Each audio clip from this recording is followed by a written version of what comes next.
Imagine two people. They are 25 years old. They work in the same industry. They live in the same city. And they earn exactly the same salary, for $1,000 a month. Their paychecks are identical. Their opportunities are similar. Their problems are similar. But 20 years from now, their lives will look completely different. One will have investments, a paid-off home, financial freedom, and the ability to say, "I don't have to work anymore." The other will still be waiting for payday, still worried about bills, still saying, "I just need to earn a little more." So what happened? Did one get lucky?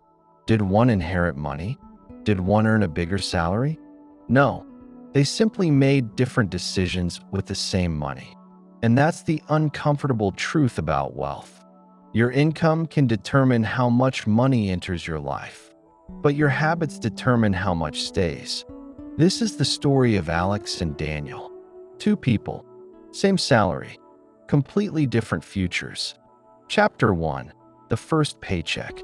Alex and Daniel started their careers at almost the same time. Both received their first serious paycheck, for $1,000. Alex looked at the number and thought, "Finally, I can afford the life I've always wanted." Daniel looked at the same number and thought, "Finally, I can start building the life I want." Same paycheck, different mindset. Alex upgraded his phone, then his apartment, then his car, then his weekend lifestyle. Every raise became an excuse to upgrade something. Daniel did something less exciting. He kept his old phone, kept his modest apartment, and automated part of every paycheck into savings and investments. At the end of the month, Alex asked, "How much money do I have left?" Daniel asked, "How much money did I keep?" That sounds like a small difference. It isn't, because wealth isn't created by what you earn. It's created by the gap between what you earn and what you spend. Chapter 2. The first $10,000.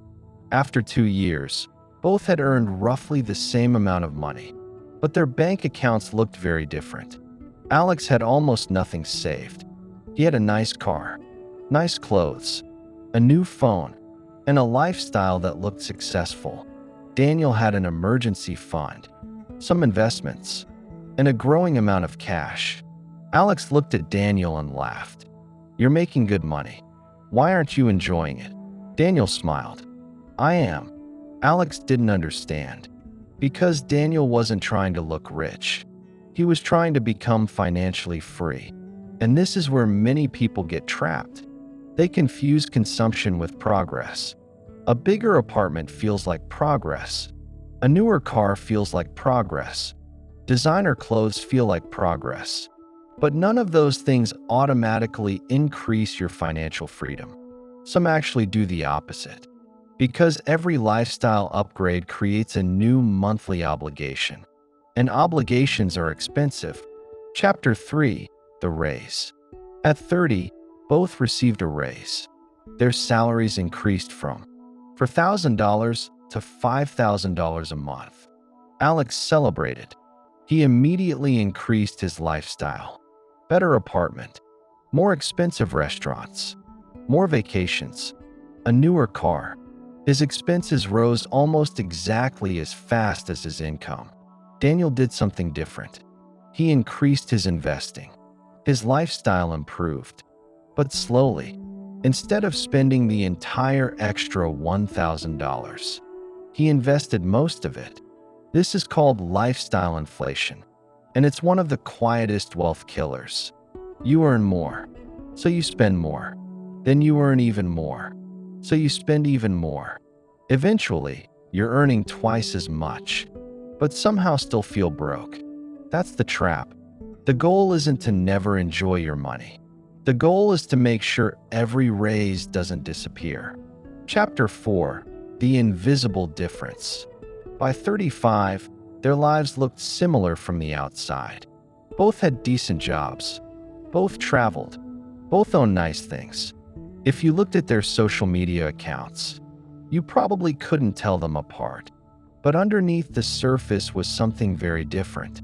Alex had a car payment, credit card balances, a large monthly lifestyle, and very little invested. Daniel had a growing investment portfolio, an emergency fund, minimal consumer debt, and investments that were beginning to generate returns. This is the strange thing about wealth. It is often invisible. The person driving the expensive car might be financially stressed. The person driving the 10-year-old car might have hundreds of thousands invested. The person wearing luxury clothes might owe money. The person wearing simple clothes might own assets. And that's why comparing lifestyles can be dangerous. Because you're comparing someone else's visible spending to your own invisible financial reality. Chapter 5. The $100,000 Moment. One ordinary Tuesday night, Daniel opened his investment account. He wasn't expecting anything special. He had been investing quietly for years, a little from every paycheck, month after month, year after year. Then he saw the number, $100,000. He stared at the screen. For a moment, he didn't move. There was no champagne, no luxury car, no celebration. Just Daniel, sitting alone at his desk, realizing that something had changed. He hadn't suddenly become rich. He had simply reached the point where his money was no longer sitting still. His savings had become investments. His investments had started generating returns. And those returns were now capable of generating even more returns. That was the moment Daniel finally understood something most people learn too late. Wealth doesn't usually explode overnight. It grows quietly, while nobody is watching. Every $100 he saved mattered. Every month he stayed invested mattered. Every unnecessary purchase he avoided mattered. Every time he chose his future over instant gratification, it mattered.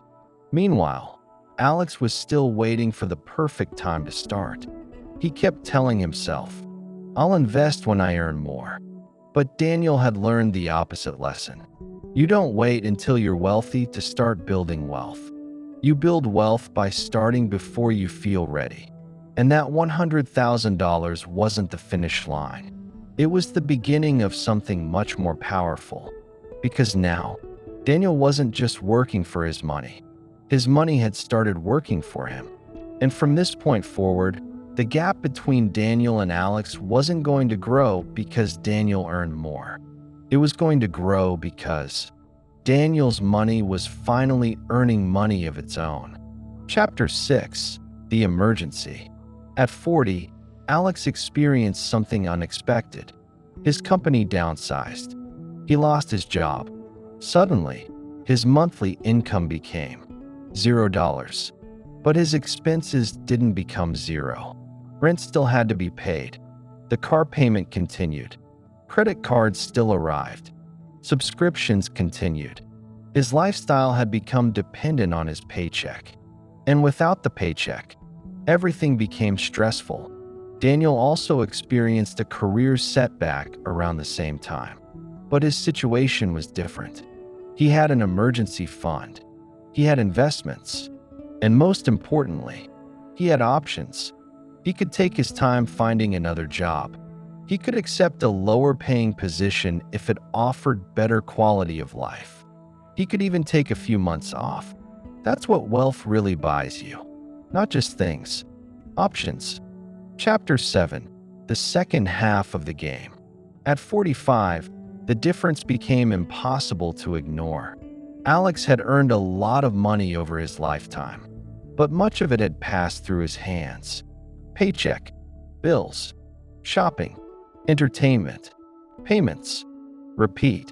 Daniel had also earned a lot, but he had turned part of his income into assets. Instead of asking, "What can I buy?" he often asked, "What can I own?" That single question changed his future. Because there is a massive difference between buying something that costs you money and owning something that can produce value. A paycheck pays you once. An asset can potentially keep working. And that is why wealthy people think differently about money. They don't just ask how much they can earn. They ask, how can I make today's money create tomorrow's money? Chapter 8. The biggest difference. Here's the part most people don't expect. Alex wasn't lazy. Daniel wasn't necessarily smarter. Alex didn't lack ambition. He worked hard. He worked overtime. He tried to get promotions. He chased higher salaries. But he made one critical mistake. He believed, when I earn more, I'll start saving. Daniel believed, I'll save first, then live on what's left. That difference created everything else. Daniel automated his savings. So saving wasn't a decision he had to make every month. It happened automatically. Alex saved whatever happened to remain. And usually, nothing remained. This is why your financial system matters more than your motivation. Because motivation disappears. Systems continue. If you have to constantly convince yourself to save, eventually you'll lose. But if saving and investing happen automatically, you don't need willpower every day. Chapter 9. The final 10 years. At 50, both men looked back at the previous 25 years. Alex thought, where did all my money go? Daniel thought, I'm glad I started when I did. Neither man could go back. Neither could recover the lost years. And that's what makes time so valuable. You can lose money and potentially earn it again. You can lose a job and potentially find another. But you cannot lose 20 years and buy them back. That's why starting early matters so much. Even small amounts can become meaningful when given enough time. The goal isn't to become rich overnight. The goal is to become financially stronger every year. Chapter 10. The real definition of rich. So who was richer? Was it Daniel because he had more money? Not exactly. Daniel was richer because he had more control over his time. That's the real goal. Imagine waking up and knowing. You don't have to stay in a terrible job. You don't have to impress people. You don't have to buy things to prove you're successful. You don't have to panic when an unexpected bill arrives. You can choose. That's freedom. And maybe that's what wealth should really mean. Not, look how much I own, but look how much control I have over my life. Final lesson. Two people, same salary, same opportunities, different habits, different decisions, different futures. And here's the most important part. You are writing your version of this story right now. Every paycheck is a vote for your future or your present. Every purchase is a decision. Every dollar you save is a tiny employee. Every investment is a seed. And every year you wait is a year you cannot get back. You don't need to become obsessed with money. You don't need to become extremely wealthy. You don't even need a massive salary. Start with something simple. Spend less than you earn. Build an emergency fund. Avoid lifestyle inflation. Invest consistently. Increase your income. And most importantly, give your money time. Because your future isn't created by one huge financial decision. It's created by hundreds of small decisions, repeated for years. So imagine yourself 20 years from today. You meet the future version of yourself, and they ask, what did you do with the money you earn? What will your answer be? Will you say, I spent it all trying to look successful? Or will you say, I used it to buy my freedom? Two people, same salary, completely different futures. The difference wasn't luck. It was what they did with the money they already had. Ethanomics. Think differently about money. Build quietly, and let your future self thank you.